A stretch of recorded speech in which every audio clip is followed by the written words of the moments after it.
आपको बताऊंगी पानी को एब्जॉर्ब करने वाला ऑर्गन कौन सा है। सब जानते हो, जड़, रूट।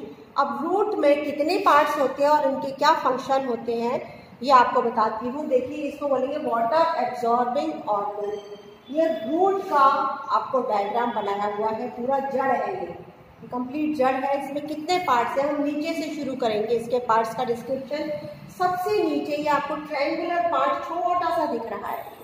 ये जो छोटा सा ट्रायंगुलर पोर्शन दिख रहा है इसको कहते हैं रूट कैप या फिर कैलिप्ट्रा। उसको रूट कैप भी कहते हैं और कैलिप्ट्रा कहते हैं। ये वाइट कलर का पोर्शन होता है, बिल्कुल रूट के टिप के ऊपर होता है। और इसका फंक्शन क्या है, जब जमीन में जाती है जड़ तो बहुत सारे नुकीले पत्थर भी होते हैं जो जड़ को काट देते हैं। तो या फिर जड़ का जो इसके नीचे का, इसके जस्ट ऊपर का जो पार्ट है, मेरिस्टेमेटिक जोन जिसको बोलते हैं, मेरिस्टेमेटिक रीजन, वो बहुत इंपॉर्टेंट है क्योंकि वहाँ जो कोशिकाएं हैं वो कंटिन्यूसली डिवाइड कर रही हैं, अपनी संख्या को बढ़ा रही हैं। रूट में जितनी भी कोशिकाओं को बनना है उनकी संख्या कहाँ से बढ़ रही है, मेरिस्टेमेटिक जोन से बढ़ रही है, संख्या की बढ़ोतरी कर रहा है। इस रीजन को बचा के रखना है, इसलिए इसको प्रोटेक्शन देता है कौन, रूट कैप। रूट कैप अगर टूट भी जाती है तो उसकी कोशिकाओं को ये निर्मित कर देता है। मेरिस्टेमेटिक जोन उन कोशिकाओं को निर्मित करके पुनः रूट कैप को बना देता है, तुरंत बन जाती है। रूट कैप क्या है, प्रोटेक्ट करती है। जब सॉइल में नीचे जाता है, जड़ नीचे जाती है तो उसको जो टूट फूट होती है वो किसकी वजह से प्रोटेक्शन होता है, रूट कैप की वजह से। और रूट कैप खुद भी टूट जाए तो उसकी कोशिकाओं को निर्मित पुनः कौन कर देता है, मेरिस्टेमेटिक जोन। फिर आप देखिए, रूट कैप से ऊपर है मुख्य जो रीजन है रूट का, वो है मेरिस्टेमेटिक रीजन। केवल 1 मिलीमीटर लंबा होता है ये, इसकी साइज केवल 1 मिलीमीटर की होती है और इसमें एक्टिवली डिवाइडेड कोशिकाएं होती हैं। वो कोशिकाएं जो फास्ट डिवाइड कर रही हैं, बहुत फास्ट डिवीजन कर करके कोशिकाएं इस रूट को अपनी कोशिकाएं में दे रही है, यहाँ से डिवीजन हो रहा है। उसके ऊपर है zone of elongation. Meristematic zone के ऊपर होता है जोन ऑफ इलोंगेशन। यहाँ पे कोशिकाओं की संख्या बढ़ती नहीं है, जो संख्या यहाँ से नीचे से ऊपर आ गई है उनकी केवल लंबाई बढ़ती है। क्या बढ़ती है, केवल लंबाई। और लंबाई बढ़ाने के लिए कल मैंने आपको बताया था किससे बढ़ती है, टर्जिडिटी से। टर्जिडिटी किससे, ऑस्मोसिस से। तो यहाँ पे केवल जोन ऑफ इलोंगेशन में लंबाई बढ़ रही है कोशिकाओं की। इसकी ये जो जोन है इसकी लंबाई फ्यू मिलीमीटर, कुछ मिलीमीटर लंबा होता है जोन ऑफ इलोंगेशन। ठीक है, यहाँ एक काम और शुरू हो जाता है। जब कोशिकाओं की लंबाई बढ़ रही है उसी वक्त कोशिकाओं का डिफ्रेंसिएशन शुरू हो जाता है। कौन सी कोशिका को जाइलम में परिवर्तित होना है, कौन सी फ्लोएम बनाएगी, कौन सी पिथ बनाएगी, कौन सी एपिडर्मिस बनाएगी, कौन सा कॉर्टेक्स बनाएगी, कौन सी एंडोडर्मिस बनाएगी। ये सारा डिफ्रेंसिएशन की प्रक्रिया यहाँ जोन ऑफ इलोंगेशन में शुरू हो जाती है। मतलब कोशिकाएं अपनी लंबाई भी बढ़ा रही हैं और उनका नामकरण भी हो रहा है, यानी वो कौन सी कोशिका किस में चेंज होएगी। आप जब ट्रांसफर सेक्शन काटते हैं रूट का तो हमको दिखता है सबसे बाहर एपिडर्मिस है, फिर कॉर्टेक्स है, फिर एंडोडर्मिस है, फिर पेरिसाइकिल है, जाइलम फ्लोएम है और बीच में मज्जा यानी पिथ है। तो ये सारे अलग अलग हो जाते हैं ना, लेकिन ये इस जोन में इनका निर्माण, डिफ्रेंसिएशन होना शुरू हो जाता है। इसके ऊपर जो है ये 4 से 6 सेंटीमीटर लंबा है root hair zone. Root hair zone का मतलब है यहाँ पे सारे रूट हेयर्स निकल रहे हैं इस जगह पे। इसको जोन ऑफ डिफ्रेंसिएशन इसलिए कहते हैं क्योंकि यहाँ डिफ्रेंसिएशन की प्रक्रिया भी कंप्लीट हो जाती है। जाइलम और फ्लोएम पूरी तरीके से निर्मित हो चुके हैं। यहाँ पे zone of root hair zone में जाइलम फ्लोएम पूरी तरीके से बन चुके हैं और इसमें रूट हेयर सारे इसी जोन में निकल रहे हैं। 4 से 6 सेंटीमीटर लंबा होता है ये जोन। और इसके बाद में जो सारा मैक्सिमम एब्जॉर्प्शन के लिए रूट हेयर ही करते हैं। यहाँ से ये सारा का सारा पानी का एब्जॉर्प्शन कहाँ से हो रहा है, ये रूट हेयर्स के जरिए हो रहा है, यहाँ से नहीं हो रहा है। पानी जो एब्जॉर्ब करेगा प्लांट वो कहाँ से करेगा, ये रूट हेयर्स एब्जॉर्ब करते हैं क्योंकि जड़ तो नीचे की तरफ चलेगी, रूट हेयर चारों तरफ निकलते हैं और यहीं पे जाइलम और फ्लोएम तैयार हो गया है। पानी एब्जॉर्ब करके जाइलम के थ्रू ऊपर चला जाता है। तो पानी का एब्जॉर्प्शन मेरिस्टेमेटिक जोन या इलोंगेशन जोन से नहीं हो रहा है, पानी का एब्जॉर्प्शन हो रहा है रूट हेयर जोन से। फिर ऊपर सबसे ऊपर जो है ये है मैचुरेशन जोन। यहाँ पे सारे सेल्स मैच्योर हो चुके हैं, ना उनकी संख्या में बढ़ोतरी हो रही है, उनके डिफ्रेंसिएशन कंप्लीट हो चुका है। यहाँ पे जाकर के रूट में द्वितीयक वृद्धि हो जाती है, सेकेंडरी ग्रोथ हो जाती है मैचुरेशन जोन में, जिससे इससे ऊपर का जो जड़ होती है वो मजबूत होती है। यहाँ तक तो जड़ जो है सेकेंडरी ग्रोथ नहीं है, यहाँ से लेके यहाँ तक द्वितीयक वृद्धि नहीं है। इस रीजन में मैचुरेशन जोन में द्वितीयक वृद्धि होती है, जिससे जड़ वहाँ इस एरिया से शुरू होती है बिल्कुल मजबूत होनी, और वो मजबूती प्रदान करती है किसको? वृक्ष को, पादप को। एंकरेज, बिल्कुल मजबूती से जमीन में पकड़ के रखने का काम कौन करता है? यहाँ से शुरू होता है, इससे नीचे से नहीं, ये वाले पोर्शन से एंकरेज यानी बिल्कुल फिक्स करके रखना। तो ये इस तरीके से 1 2 3 4 पार्ट है, रूट कैलेंड्रा को छोड़ के 1 2 3 4 पार्ट होते हैं। आपको ये अच्छे से डायग्राम के साथ में आपको याद करना है, डायग्राम की लेबलिंग आपको करनी है। इम्पॉर्टेंट क्वेश्चन है, आ सकता है, वाटर एब्जॉर्बिंग ऑर्गन का डायग्राम बनाइए, उसके डिफरेंट जोन्स बनाइए, जोन्स का नामकरण कीजिए और उनका फंक्शन लिखिए।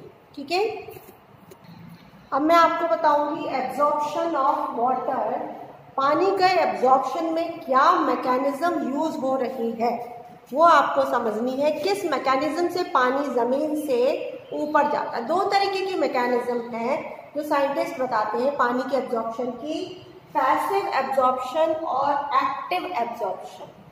पैसिव एब्जॉर्प्शन में कहीं भी कोई एनर्जी का इस्तेमाल नहीं होता है, और एक्टिव एब्जॉर्प्शन में पानी ऊपर जाएगा तब कुछ ऊर्जा खर्च होती है, ये एक्टिव एब्जॉर्प्शन है। और पैसिव एब्जॉर्प्शन में कोई ऊर्जा खत्म नहीं हो रही है।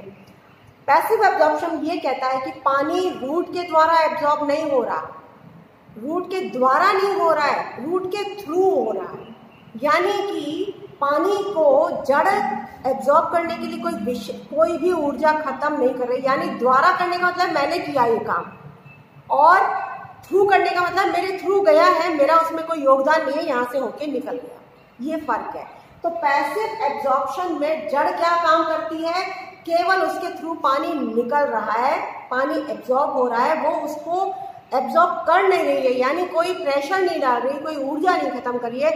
Water is not absorb by roots, water is absorb through roots. Passive absorption का एक मोटो याद रखिए, पैसिव एब्जॉर्प्शन ये कहता है कि पानी जो है, water is not absorbed by the roots, water is absorbed through the roots, यानी जड़ के थ्रू पानी आ रहा है प्लांट्स में, जड़ के द्वारा नहीं आ रहा है। द्वारा का शब्द इस्तेमाल करते ही क्या हो जाता है कि जड़ ने कोई काम किया, नहीं, जड़ कोई काम नहीं करी, बस उसके थ्रू उसको एक रास्ता मिल रहा है, जड़ ने कोई एनर्जी खर्च नहीं करी है। ये है पैसिव एब्जॉर्प्शन। अब ये कैसे संभव है, इसको इस डायग्राम से समझेंगे।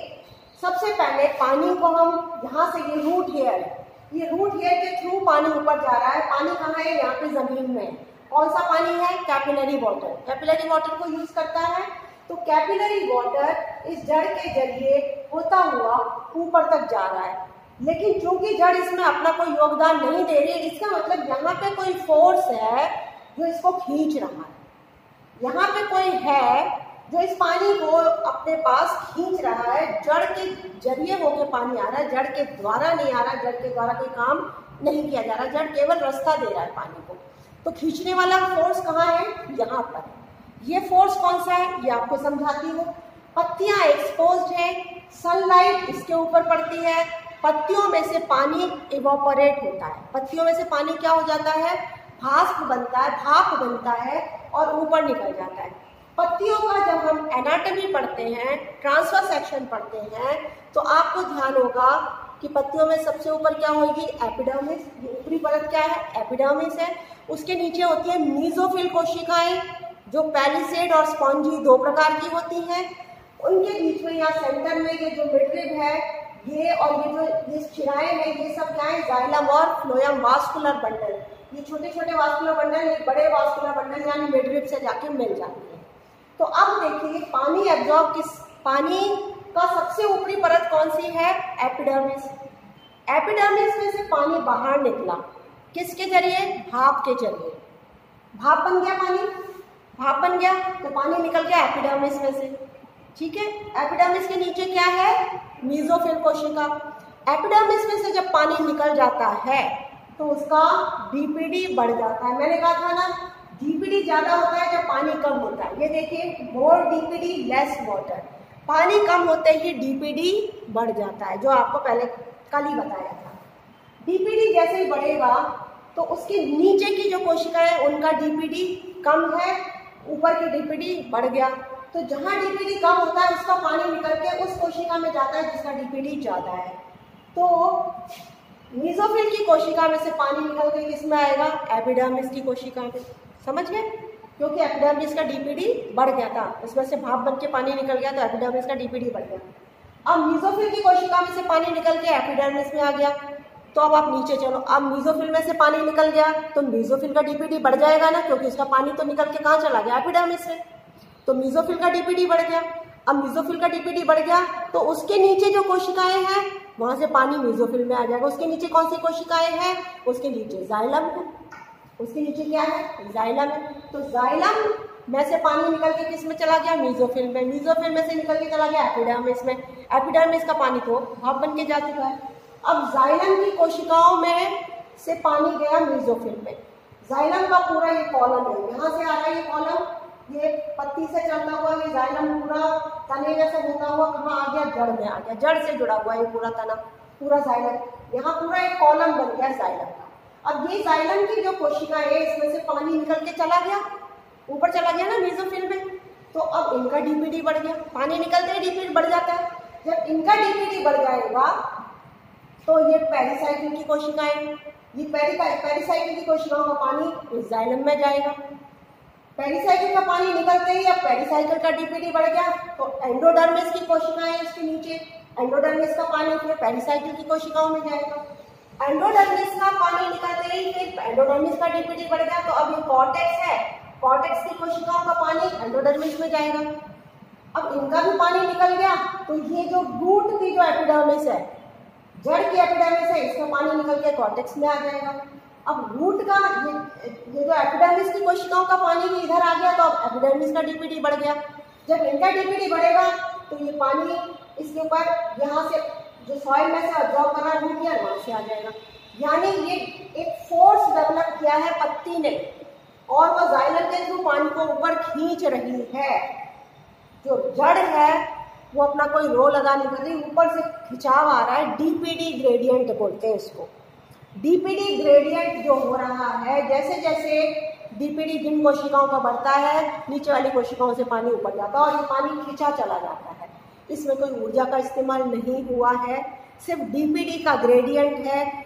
डिफ्यूजन प्रेशर डेफिशिएंट, जहाँ पे डीपीडी ज़्यादा होगा वहाँ पानी खींचा चला जाएगा और जब जिस कोशिका से पानी उसमें जाएगा तो नीचे वाली कोशिका का पानी कम होते ही फिर उसका डीपीडी बढ़ जाएगा तो वो अपने नीचे वाली से मांगेगा, फिर वो अपने नीचे वाली से और ऐसे करते करते कहाँ तक आ जाएगा? ये मांगना कहाँ तक आ जाएगा? रूट लेयर तक, और ये यहाँ से खिंचता हुआ पानी ऊपर चला जाएगा।